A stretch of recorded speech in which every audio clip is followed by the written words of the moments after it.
La energía eléctrica constituye una necesidad para el desarrollo. Hasta ahora, Panamá, para satisfacer su demanda creciente, la ha obtenido del petróleo. Este método resulta sumamente costoso. Como Panamá no produce petróleo, se ve en la necesidad de importarlo. El año pasado, nuestro país consumió 8 millones de barriles de petróleo a un costo de 24 millones de balboas. Esos mismos barriles nos cuestan a los precios de hoy 112 millones de balboas. Esta fuga de divisas irá en aumento en forma progresiva en la medida en que la escasez de petróleo se haga más pronunciada y las empresas transnacionales agudicen la crisis mundial mediante su política de precios. Es decir, pronto estaremos pagando hasta 10 veces más por la misma mercancía, y eso constituirá un freno a nuestro desarrollo económico y a la lucha por nuestra independencia si no se toman medidas urgentes.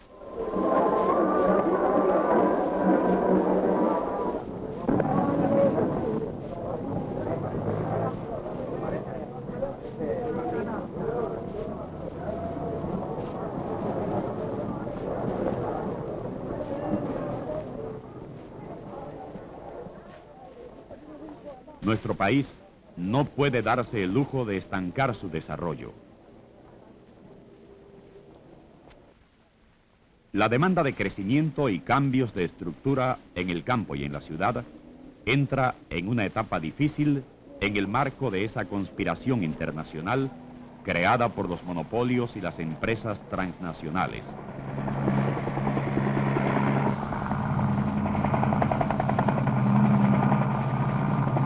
Panamá, para enfrentar con éxito esta crisis, necesita encontrar nuevas fuentes de energía y aplicar una política de desarrollo a todos los niveles.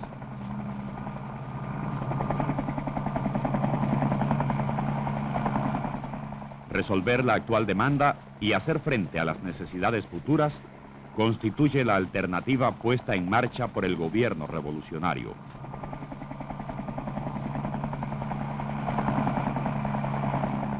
El primer paso, aprovechar la potencia almacenada en los ríos para producir energía eléctrica a un bajo costo.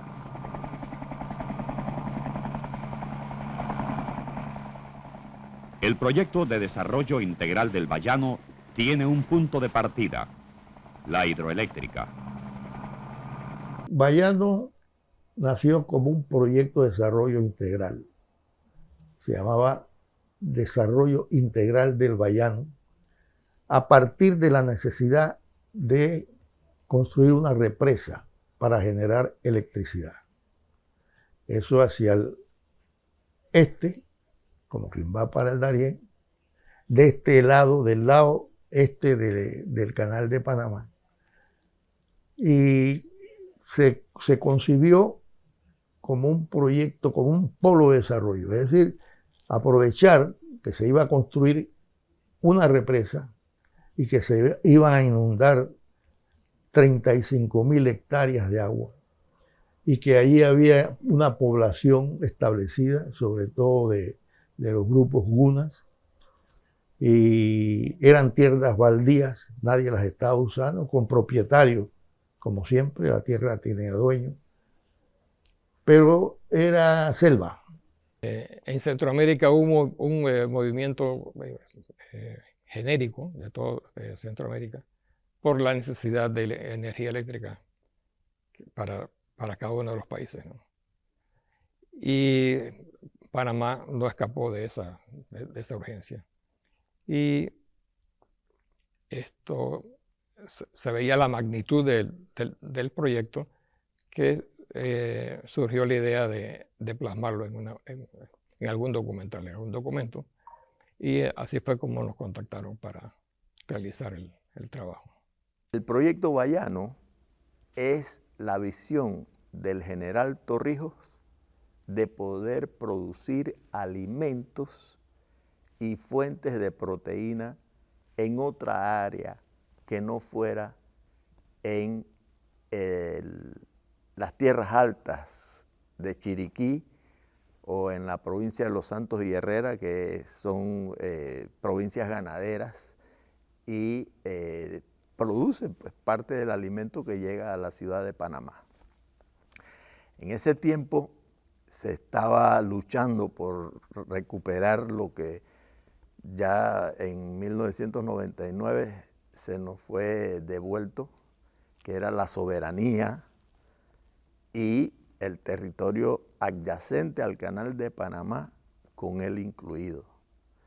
En ese momento existía un corredor con leyes de otro país que salía de la ciudad de Panamá a atravesar un puente que no era dominado por Panamá, o por un ferry que no era dominado por Panamá, y hacías un corredor hasta Raiján,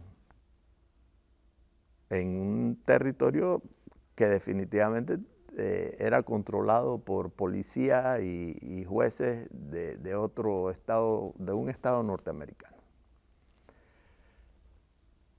Esa situación de descontrol del Estado panameño provoca en el general Torrijos el hecho de hacer un polo de desarrollo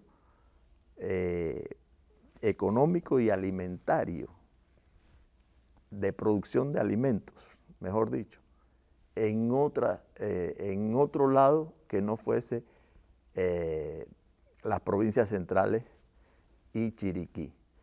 Hoy hablamos de tres grandes componentes cuando hablar de desarrollo, ¿no? Económico, social y ya se incorpora lo ambiental. Para la época el económico era lo que primaba, de manera que este tipo de obras comenzó a ponderar, y es un ejemplo hasta cierto punto de cómo se eleva la preocupación por lo social, que no era la tónica hasta esa época. Lo ambiental, hasta lo que los conocimientos del momento, hay que entenderlo así históricamente, lo permitían también. Apenas se comenzaba a hablar de los problemas ecológicos y ambientales, así que no era mucha la experticia que se tenía sobre esas temáticas, pero de alguna manera así por intuición se logra también algunos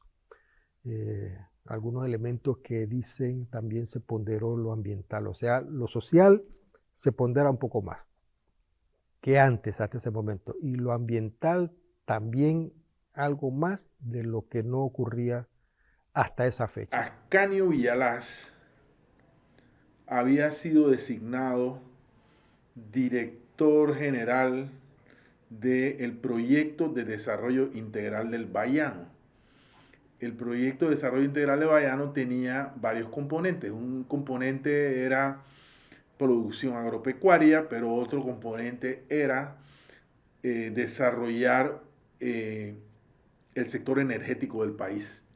La misión principal de la Dirección de Infraestructura que yo dirigí durante ese periodo, que fue del 74 al 75, a inicio del 76, la misión principal era la de colaborar con la construcción de la hidroeléctrica del Bayano, organizando el traslado de muchos poblados a tierras más altas. Esos poblados de tres grupos, de cuatro grupos distintos, que estaban ubicados de distintas maneras, de distintas formas, en distintos puntos a lo largo del río.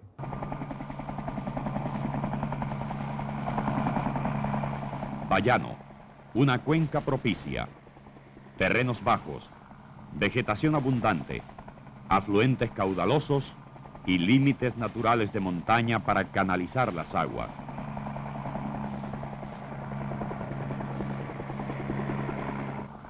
Para ayer es tarde. Las aguas tienen que ser represadas y los trabajos empiezan sin pérdida de tiempo. La epopeya del Bayano se inicia.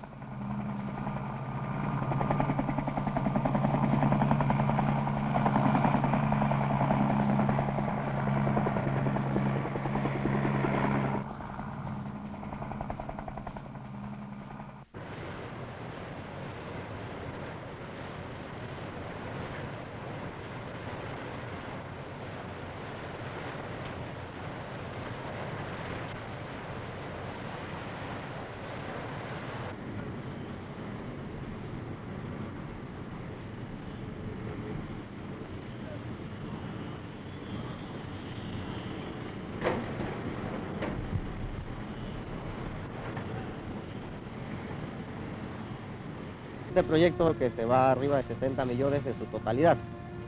Ahora el beneficio es que va a lograr industrializar prácticamente todo el país al momento en que se una con la represa que se va a hacer en el proyecto de Fortuna. Cuando esto quede integrado, el país prácticamente va a tener reserva energética para más allá del año 2000. Ahora, esta presa fue el resultado de varios años de estudio, localizando un área en que se pudiera obtener un volumen alto de agua, el suficiente como para poder obtener una alta cantidad de kilowatts de energía eléctrica, los cuales solamente lo podían generar algunos ríos. El problema que tenemos aquí es que el subsuelo no es de buena calidad.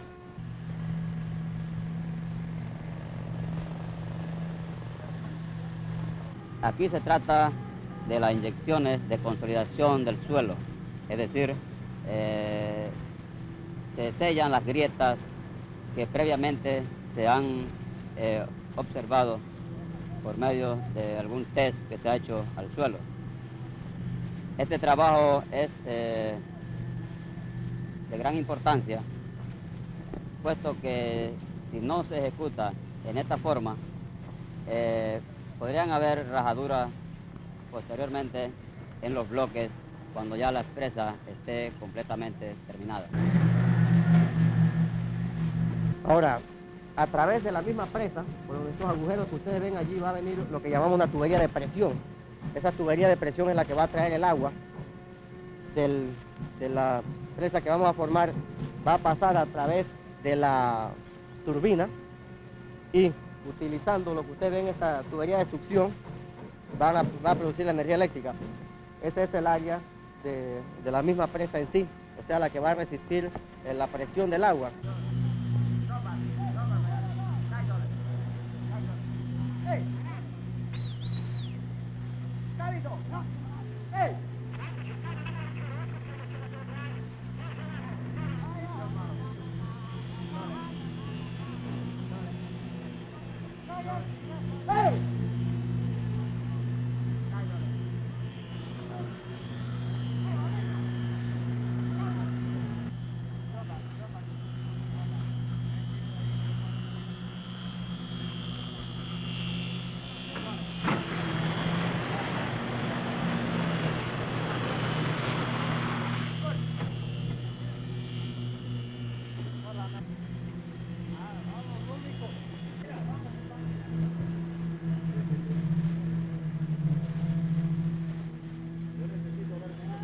Nuestro trabajo en la inspección consiste en ver todo lo de este bloque donde estamos ahora mismo parados, ver que todas las armaduras, las formaletas estén bien colocadas, que no falte nada de lo que se especifica en los planos.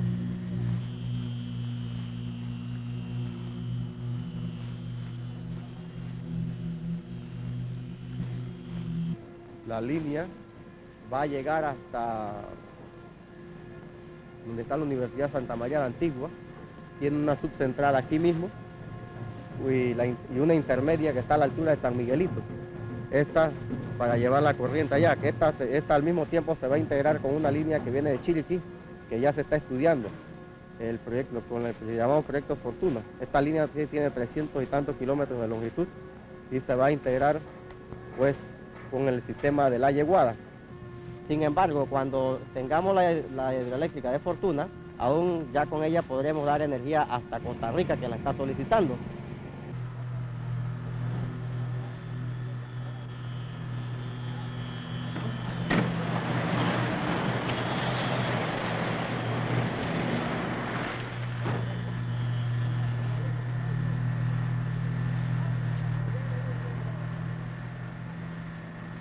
la generación, transmisión y distribución de energía eléctrica, o sea, el servicio público de electricidad debía estar en manos del Estado. Eso también fue un gran cambio. Hasta el año 72-73, la prestación del servicio público de electricidad en Panamá estaba en manos principalmente de empresas privadas, sobre todo lo que se conocía como la Compañía de Fuerza y Luz de capital norteamericano. Y en el gobierno de Omar Torrijos entonces cambió, ¿verdad?, la propiedad y la gestión. Se hizo un proceso de compra y de negociación, y todos esos activos de todo el sistema energético pasó a lo que se conoció como el IRRE, el Instituto de Recursos Hidráulicos y Electrificación, que a su vez fue entonces el que llevó este proceso de construir la represa de Bayano, pero no solamente también eso, sino que de interconectar el país. Hasta ese momento, las provincias y la mayoría de las ciudades capitales de las provincias no estaban interconectadas entre sí. Simplemente habían pequeñas plantas que generaban en David, en Chitré, en Penonomé, y no estaban interconectadas. Entonces, con esta nueva visión de desarrollo nacional, con una entidad estatal que prestara el servicio integral, entonces se dio la interconexión del país, y dentro de esa interconexión entonces estaba también el tema de Bayano primero, y luego pues vino con la planta de Fortuna. La represa puede tener algunos elementos de afectación para algunos, pero además de lo de la energía que da, la represa impone un régimen de protección del bosque que estaba. Entonces, esa protección no sé cómo estuviera hoy si no tuviera represa, en el sentido de que era cada vez más, o sea, ya habían potrerizado, ya habían deforestado toda la cuenca baja del río y iban hacia arriba todos estos ganaderos. Si la represa no estuviera, ¿qué estuviera pasando hoy? ¿Cuál fuera el escenario hoy? Entonces, de alguna manera, podríamos decir que la represa contribuyó a frenar, por lo menos en la cuenca media y alta, a frenar esa incursión de potreros. La primera etapa de la construcción de este proyecto hidroeléctrico consistía en devastar una zona selvática para crear un lago de 36.000 hectáreas, o sea, una enormidad. Si ustedes ven el mapa de Panamá, ahí está el lago de Bayano como un lago que ya está, pero ese lago no siempre existió. Lo que existía era el río Bayano.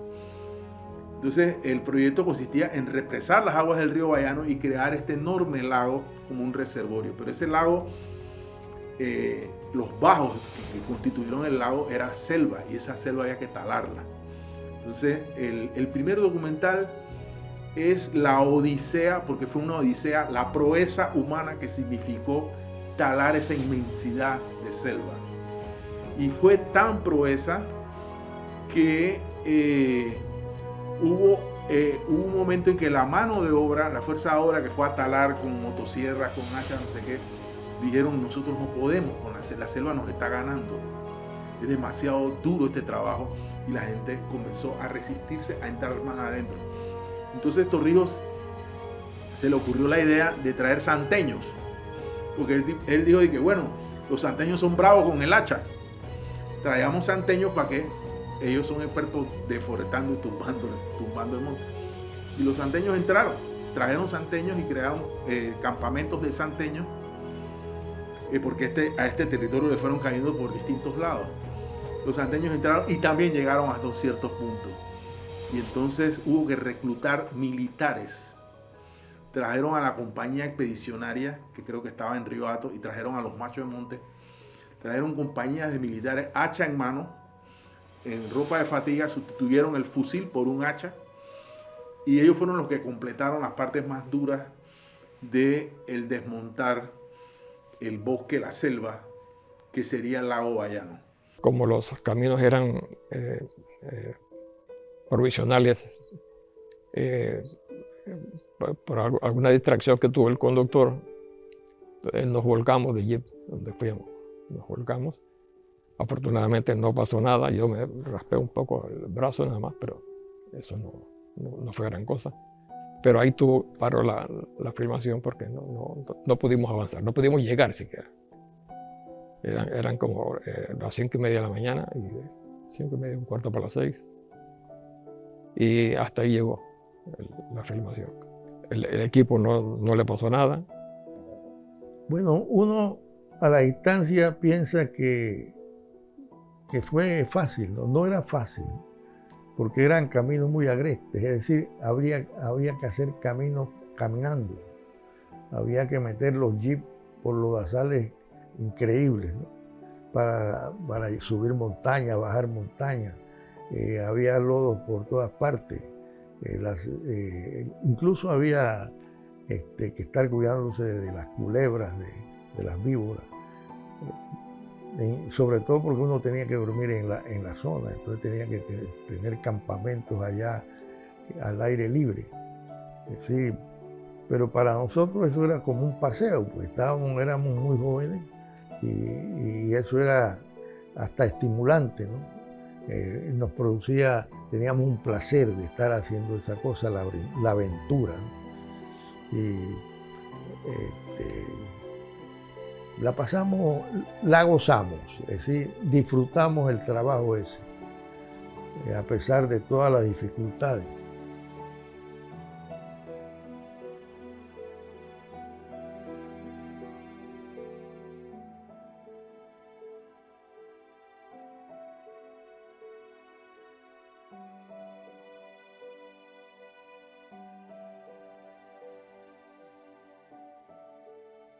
Yo me imagino que las generaciones de ahora también, cuando agarran una cámara y van a hacer algunos registros, lo hacen más porque le gusta que porque le pagan, ¿no? Uno siente un placer muy grande haciendo esos registros de la historia, de lo que se está construyendo. Entonces para nosotros fue placentero, ¿no? 35.000 hectáreas serán cubiertas por las aguas. 3 veces y media lo que constituye la ciudad de Panamá y sus contornos hasta Tocumen.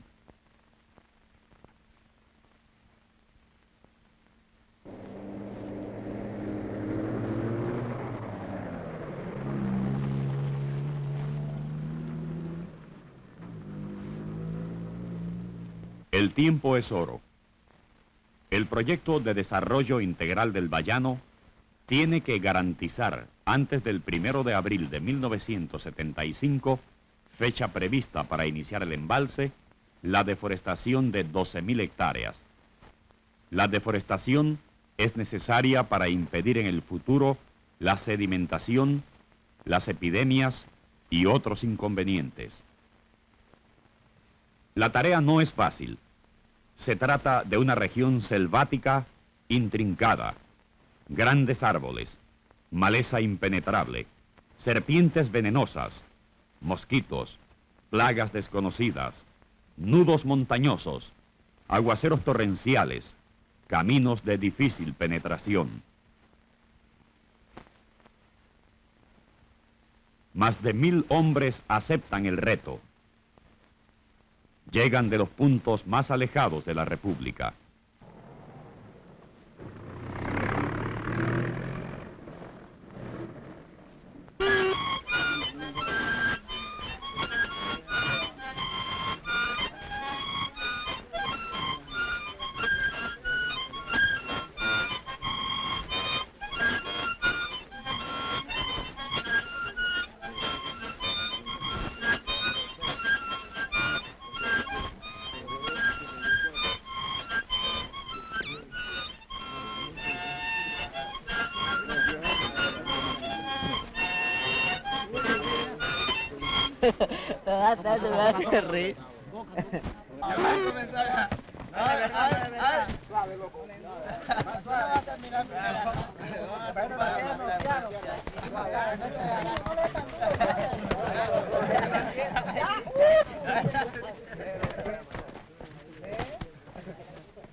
Entonces, a Panamá lo he representado en 2 ocasiones.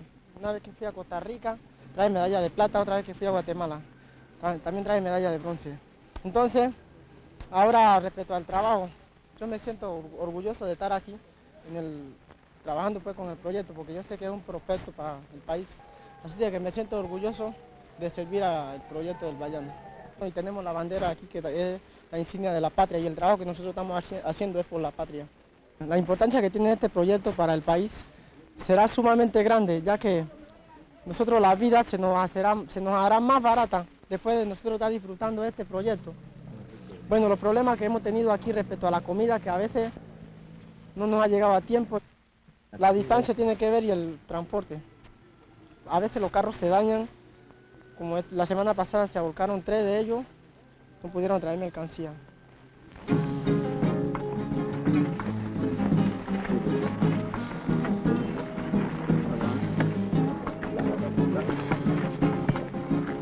El 16 de febrero se inicia la operación de desmonte y deforestación. El verano es propicio, pero demasiado breve. Antes de que se inicien las lluvias, el proyecto tiene que garantizar una deforestación a tal raza del área en las márgenes del Bayano.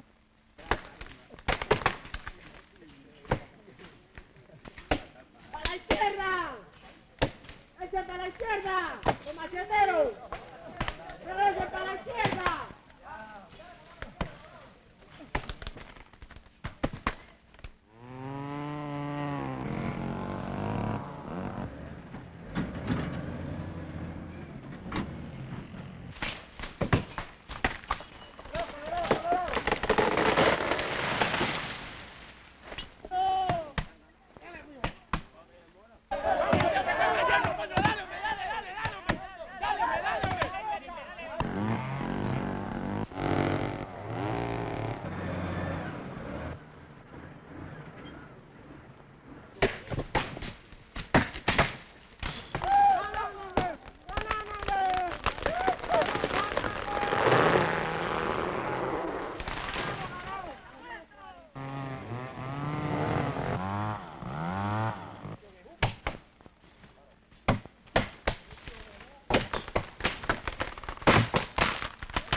La fuerza laboral de este proyecto originalmente empieza con una brigada o un destacamento de Guardia Nacional, de la Guardia Nacional, que se llamó la Expedicionaria.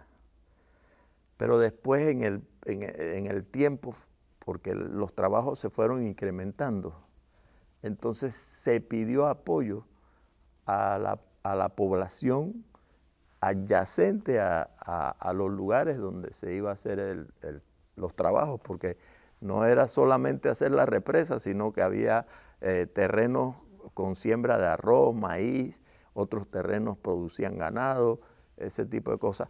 El lago, una vez que se formara, debía pasar a ser el reservorio de peces y de alimentos pues, de río, que se vive allí, y los indígenas que vivían en el área, moradores del área, y después entró una fuerza laboral del lado de Colombia, que colombianos muy pegados a la frontera con Panamá, que pues venían a buscar trabajo y hacer una vida mejor, porque el hecho de que en Panamá circule el dólar a nadie le es extraño, que es una economía, sobre todo en aquellos tiempos, mucho más, le permitía tener una adquisición de bienes, ¿no? Mejor que en otros países.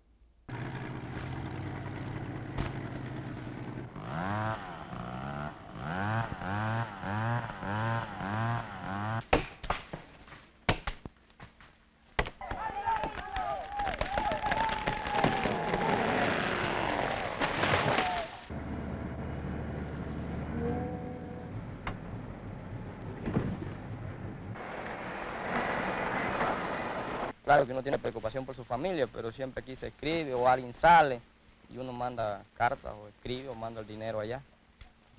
Como ahora, vamos a suponer, salió personal, nosotros mandamos allá plata, una carta de la familia, la señora, los hijos, la mamá. y que así que se mueve todo esto aquí. Ahora ya pues tenemos el problema de la quema. Y sería un desastre si llegara a pasar porque se quemaría mucha montaña parada y cuesta mucho trabajo entonces trabajarla. Yo sé que se está tratando de evitar con esa ronda, con las calles que se están haciendo, para que no haya, es decir, la candela baje la velocidad de fuerza que traiga. Y para evitar también los que van a prender el monte, que no vaya a quemarse, que no vaya a ver cualquier caso de peligroso como el que nos ha sucedido con el señor del otro, aquí que la culebra. Eso es lo que, pues estamos haciendo las trochas. Y es una facilidad para andar, para quemar y para todas esas cosas.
Vallano, este móvil 3, cambio.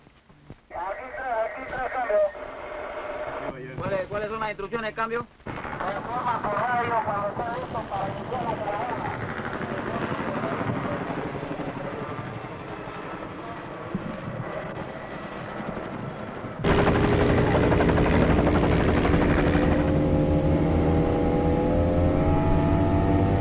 Pero así empezó esa aventura. Empezamos con las primeras peliculitas para irnos entrenando, pero nunca tuvimos los recursos necesarios como para meterle mano al cine, sí, para crear una. No teníamos recursos para pagarle a los técnicos, no teníamos recursos para comprar materiales, nos era muy difícil. Nosotros teníamos que filmar en cinta, teníamos que mandar a revelar eso, y eso se revelaba en una máquina y no se hacía aquí, sino en Estados Unidos. Y luego había que editar por un lado el sonido y por otro lado las imágenes. Era una cosa muy complicada y muy cara. Para filmar con ese tipo de equipo había que llevar unas bolsas negras para cambiar un rollo de película por otro, un rollo de 400 pies. No era fácil, había que buscar sombra, proteger el material fílmico para que no se velara. No es como el de ahora es totalmente distinto. Trípodes, por ejemplo, trípodes pesados, súper pesados, era de madera. Pero nosotros nos las ingeniamos para llevar el proyecto adelante.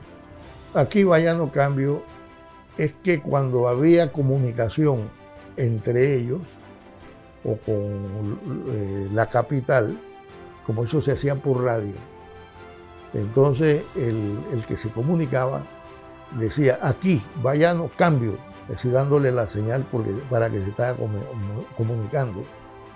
Entonces se nos ocurrió que ese podría ser el nombre de la película. Aquí, Bayano, cambio, para que el otro contestara.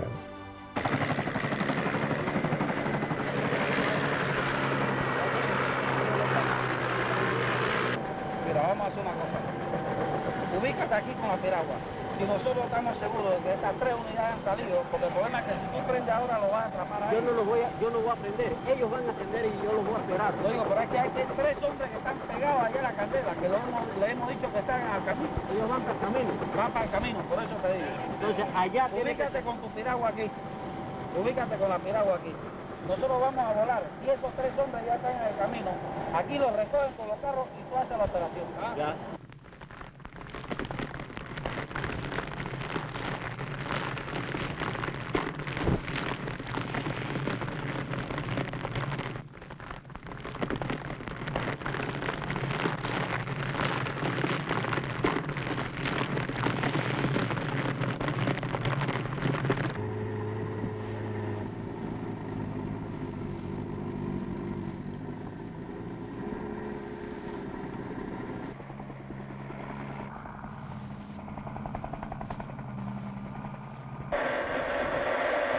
Móvil 3, Bayano, cambio.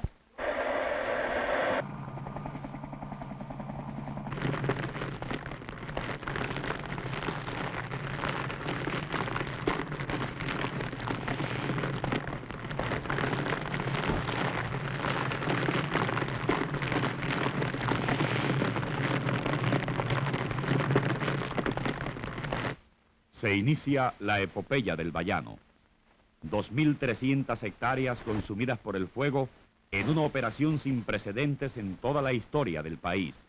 Selva impenetrable, densa, reducida a cenizas por el esfuerzo de los hombres que han decidido transformar las estructuras económicas y sociales de Panamá, cultivar las zonas devastadas, almacenar las tucas en sitios accesibles, ubicar a las familias afectadas por el proyecto, llevar la salud, la educación y los caminos a todos los puntos del área, programar la deforestación en las condiciones más difíciles. Pero para los hombres que han emprendido esta tarea de gigantes, todo obstáculo se constituye en un estímulo. La decisión está tomada: desarrollar el área oriental del país y entrar en una etapa de franco desarrollo que nos impulse en forma decidida a la conquista de la independencia total de nuestra patria.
Hay que sacar a Bayano del anonimato porque eso fue una experiencia muy importante, ubicada en el marco de la lucha anticolonial, que penetró en el área este de Panamá y que sirvió como esfuerzo de retaguardia para, en caso, como se dice que pensaba Torrijos, en caso de que los tratados no llegaran a firmarse.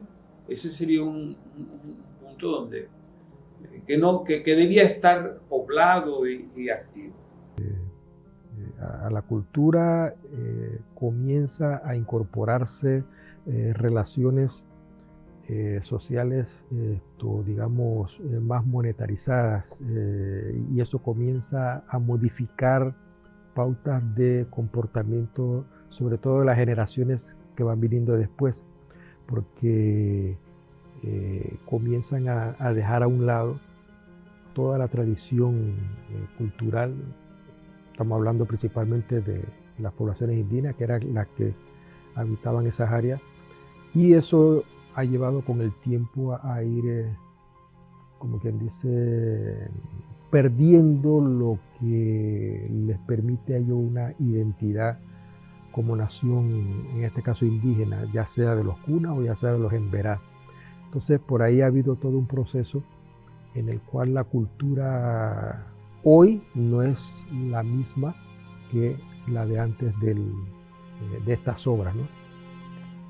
El hecho de documentar en determinados momentos el empuje y la conquista que se daban a algunos proyectos en desarrollo es precisamente la mejor y la mayor importancia que tiene el Grupo Experimental de Cine Universitario.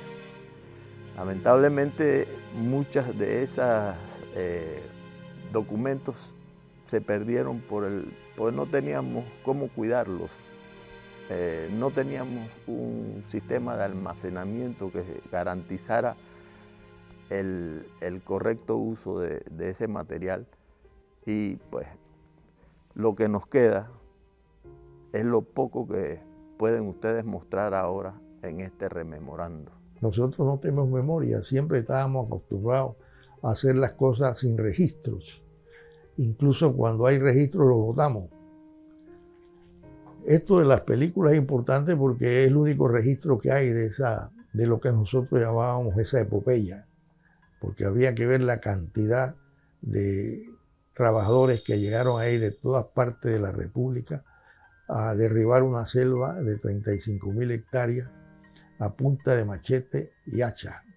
Fue un hito realmente la posibilidad de por primera vez a grandes dimensiones tener generación a base de agua, no a base de combustibles fósiles, ¿no? Tener una planta de generación robusta con estas dimensiones que permitiera darle garantía al país de generación hidroeléctrica local, pues sí, el concepto más que calidad es de seguridad energética, ¿no? Que nos daba el contar con esta planta, y que era parte de un proyecto, de un plan. Era la primera de las grandes plantas que estaban diseñadas en el plan del antiguo Instituto de Recursos Hidráulicos y Electrificación para darle esa soberanía energética al país, ¿no?